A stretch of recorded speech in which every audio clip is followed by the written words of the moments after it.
You've probably reconnected with an old pal, shared photos with your family, and gotten advice from your friends on what to buy and what to read. It's pretty likely you logged on today. Lately, the social networking site has been introducing new products, one after the next, with the goal, it seems, of turning the entire web into one big social network. So eventually, the internet will be Facebook. As if the company weren't surging enough, the movie, The Social Network, about the creation of Facebook, has heightened interest, especially in its 26-year-old CEO, Mark Zuckerberg. Now Facebook is about to get a facelift and agreed to launch its new look tonight on 60 Minutes. So we went out to Palo Alto and sat down with Mark Zuckerberg to discuss his creation, used today by a whopping 500 million people in 70 languages all around the world. When you first thought about this, 19 years old, is this what you had in mind? Did you see this far into the future, or is it way beyond what you dreamed? Well, it's funny. I mean, when I was getting started, with my roommates in college, you never think that you could build this company or anything like that, right? Because, we were college students, right? And yeah. We were just building stuff because we thought it was cool. I do remember having these specific conversations with my friends where we thought, someone is going to build this. Someone is going to build something that makes it so that people can stay connected with their friends and their family, but no way would we be the ones who were contributing to kind of leading the whole internet in this direction. But that's what he's doing, leading the whole internet in his direction. In a nondescript T-shirt, at a nondescript desk, Mark Zuckerberg runs a vast global empire with the world's largest population after China and India.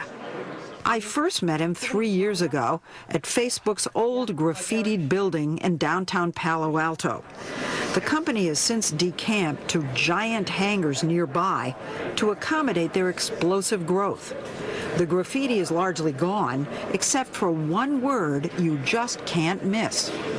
I see hack everywhere. Mm-hmm. Hack. It has a negative connotation, doesn't it? Well, we say hacker.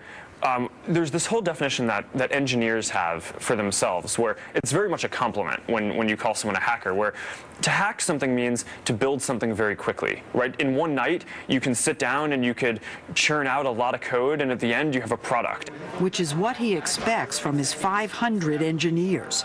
As we walk through, we got a sense of high-level competition, whether it's writing code into the night or taking breaks to play speed chess. It's a constant game of one-upsmanship. They confused me. Really? You have hackathons. Yeah, and hackathons are these things where just all of the Facebook engineers get together and stay up all night building things. And we just have this culture. You too. I do too. And usually at these hackathons I code too, just alongside everyone. And as he spoke, I remembered his awkwardness from 3 years ago and how he rarely blinks. But he's far more relaxed now, easier to smile, and noticeably more confident as he tells you about all the new products they keep launching. You're showing us something that no one else has seen yet. Soon. Very soon, starting tomorrow. Tomorrow, the company will launch a new layout for the heart of the site, every user's profile page. For example, this is Mark's old page filled with scrapbook-like entries in no order of importance, like Andy Samberg plays me on Saturday Night Live. You have to dig around to get any real sense of who Mark is as a person.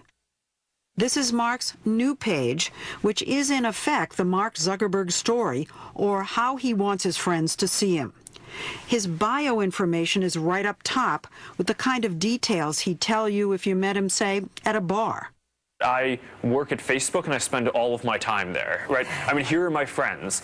I grew up in New York and now I live in California, right? Those really kind of basic important things. Under the bio, his latest photos posted by him or his friends. It's like a running ticker tape of his life. Every day, a staggering 100 million photos are uploaded onto the site. Lots of photos right away. People love photos. Yeah. Photos originally weren't that big of a part of the idea for Facebook, but we just found that people really liked them, so we built out this functionality. A dozen engineers and designers worked on the new page in this war room. Cool. Yeah. empty plates and toothpaste tubes by their keyboards. They raced against a clock right there telling them how much time was left to complete each high-priority task. We want it to be awesome. They came up with a new section on the left. You can now list the important people in your life: mom, dad, sister, girlfriend. Another new feature pulls up a history of your relationship with any of your Facebook friends. You can see all the things that you have in common with that person. And it's just like, it gives you this amazing connection with that person in a way that the current version of the profile that we have today just doesn't do. For the oversharers among us, you'll still get the news. Mark just ate an extremely spicy pepper and went to the Harry Potter amusement park with his dad. There's lots more graphics under What's Important to You. Mark likes Lady Gaga and epic movies. And finally, there's a sports section. He plays tennis and likes the Yankees. But whenever Facebook introduces something new, there are always questions about how it protects our personal data. There's a sense that you, after all this time, aren't always above board, and that there's some hidden motive to kind of invade our privacy, take the information, and use it to make money. We never sell your information. Advertisers who are using the site never get access to your information. But the new layout does encourage us to reveal more about ourselves on Facebook. Earlier this year, the company also introduced a new button where users can tell Facebook what they like in over 100,000 sites, whether it's a new pair of jeans or a 60-minute story. So the company does compile and control an ever-growing inventory of your likes and interests. And if Facebook itself doesn't sell the information to advertisers, applications or apps that run on Facebook by outside companies have been known to. It's against all of our policies for an application to ever share information with advertisers. They do? And then we shut them down if they do. Am I a fuddy-duddy? Yes. Am I a fuddy-duddy by asking all these privacy questions? No. Kara Swisher is the editor of All Things Digital, a website about high tech in Silicon Valley. You know, I wonder if Facebook can exist if it doesn't invade That's privacy. Right. That's exactly right. So it needs to invade privacy. The issue is transparency, isn't it? How upfront they are with the users. That is, I think, Mark's one weakness, and I think that was why he got so nervous in the interview we did. Okay, you want to take off the hoodie? She's referring to this conference in June where she grilled Mark on privacy in an interview she calls a sweatapalooza. So he had like flop sweat, and it was really quite disturbing, actually, to watch. She was pushing him to admit that Facebook is misleading about its privacy policies, an issue that comes up time and time again. Now, do we get it right all the time? No, but it's something that we take really seriously, and every day we come to work and just try to do a good job on this. And yet you've got the FTC looking into it. You have members of Congress looking into it. There have been privacy groups who've lodged formal complaints. You've hired a lobbyist in Washington to deal with this, so you know it's a problem. Well, I think that it's a really important thing for everyone to just be thinking about. I mean, privacy and making sure that people have control over their information is, I think, one of the most fundamental things on the internet. It's become even more important as Facebook introduces one new product after the next. So these are all just like engineering teams. These guys work on the platform, which is how... 28-year-old Chris Cox is head of product development. He sits across the desk from Mark and thinks about what next for Facebook. This is how close we sit. And increasingly, he's thinking outside your desktop. How many people actually access Facebook through their mobile devices? I think the latest number is over 200 million. So in other words, that's obviously the future. I think it's a huge part of the future. Is Facebook developing a phone device like Apple did iPhone?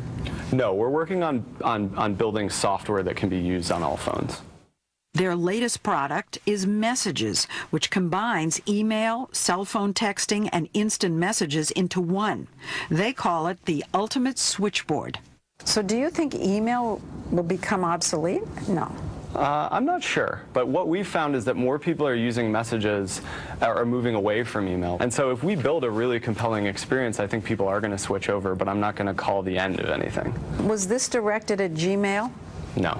Google's email? No. Because everybody's talking about a Gmail killer. It's certainly what everyone's writing about. Google. Yes. Facebook and Google. Yes. Are they on a collision course? They are indeed. The fight's over what? It's over how? Search. It's all over How people search. find, discovery, search. Say you want to buy a car. You can type Prius on Google and get publicly available information. Or you can type Prius on Facebook and get personal advice about it from your friends. Are you trying to turn everything we do on the web into a social function? I think what we've found is that when you can use products with your friends and your family and the people you care about, they tend to be more engaging. I think that we're really going to see this huge shift where a lot of industries and products are just going to get remade to be social. It's already happening. This year, people spent more time on Facebook than on Google. So you're out here in Silicon Valley. Can you feel the tectonic plates shifting over? You can see the talent shift over. You can see there's been a big war about talent and payments, millions of dollars to keep people, engineers at Google. Mark's number 2, Sheryl Sandberg, defected from Google. He recently wooed over the inventor of Google Maps, and he even poached Google's cafeteria chef. There's kind of a talent brain drain from them to you. Something like 200 people who work for you. I mean, 10% I do think it's former clear. Googlers. There are areas where the companies compete, but then there are all these things where we just don't compete at all. Is the goal for you to conquer the whole internet, to own the internet? Well, think about it like this. People, if they can use a product of any category, photos, groups, music, TV, anything, either by themselves or with their friends, I think most of the time people want to do those things with their friends. So is the answer yes? I think I mean, the answer is that we want to help other people build a lot of these products. He doesn't like to talk about competing with Google, just as he didn't 3 years ago when I compared him to its founders, Larry and Sergey. You seem to be replacing Larry and Sergey as the people out here who everyone's talking about. You're just staring at me. Is that a question? Yeah. That line is now in The Social Network, the movie about Facebook. Is that a question? The question is, who is the real Mark Zuckerberg, and how did Facebook really get its start? We'll look back at the controversial creation of Facebook and its creator when we come back.